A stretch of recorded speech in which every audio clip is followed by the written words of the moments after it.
बादशाह अकबर को अपना शाही बाग बेहद पसंद था। अपने खाली समय में वे अक्सर वहां सैर के लिए जाया करते थे।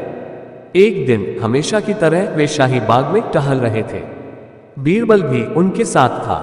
टहलते टहलते वे विभिन्न मुद्दों पर चर्चा कर रहे थे। चर्चा का मुख्य मुद्दा अकबर की हाल ही में पड़ोसी राज्यों और क्षेत्रों पर हुई जीते थे। अचानक अकबर के दिमाग में एक प्रश्न कौन था और हमेशा की तरह उन्होंने वह प्रश्न बीरबल से पूछ लिया। प्रश्न था, सबसे बड़ा कौन है? दिल ही दिल में अकबर की चाहत थी कि बीरबल उसकी जीतों के बारे में बखान करे और साथ ही उसकी बहादुरी और नेतृत्व क्षमता की भी। लेकिन अकबर की उम्मीदों के विपरीत बीरबल ने इस उत्तर दिया, जहां पनाह सबसे बड़ा तो बच्चा ही होता है। अकबर को बीरबल का ये उत्तर बड़ा अटपटा लगा। साथ ही अपना मनचाहा उत्तर न मिलने पर थोड़ा बुरा भी लगा। उन्होंने बीरबल से अपनी बात सिद्ध करने को कहा। बीरबल समझ गया कि अकबर उसके उत्तर से खुश नहीं है। उसने 48 घंटों का समय मांगा। अकबर ने उसे समय प्रदान कर दिया। समय मिलने के बाद बीरबल अपने एक मित्र के पास गया और उससे सहायता मांगी। उसके मित्र का एक बहुत ही प्यारा 2 साल का बेटा था। बीरबल उसे अपने साथ राजमहल ले जाना चाहता था। मित्र ने उसे अनुमति दे दी और बीरबल बच्चे को लेकर अकबर के दरबार में चला आया।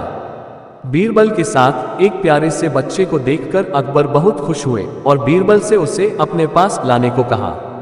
जब बीरबल बच्चे को अकबर के पास ले गया तो उन्होंने उसे अपनी गोद पर बिठा लिया।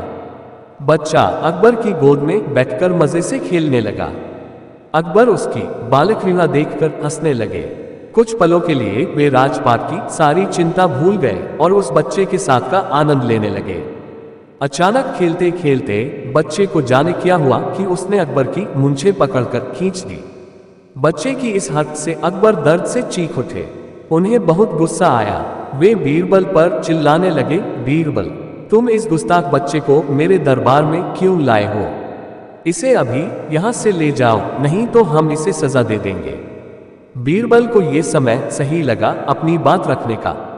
वह बोला, जहां पनाह, मैं ये बच्चा अपनी बात सिद्ध करने के उद्देश्य से लाया था। आप मेरी बात समझे या नहीं? इस समय ये बच्चा आपसे भी बड़ा है। यदि ऐसा नहीं होता तो इसमें इतनी हिम्मत ही नहीं होती कि ये आपकी मूंछ खींच सके। इसकी जगह कोई और होता तो उसकी आपको तकलीफ पहुंचाने की जरूरत ही नहीं होती, और यदि वह ऐसा कर भी लेता तो जिंदा नहीं बचता। अकबर बीरबल का उत्तर सुनकर हैरान रह गए। बीरबल बिल्कुल सही था। वह बच्चा उन्हें तकलीफ पहुंचाने की हिमाकत कर भी जीवित था और मुस्कुरा रहा था। बीरबल ने बहुत ही चतुराई से अपनी बात सिद्ध कर दी थी।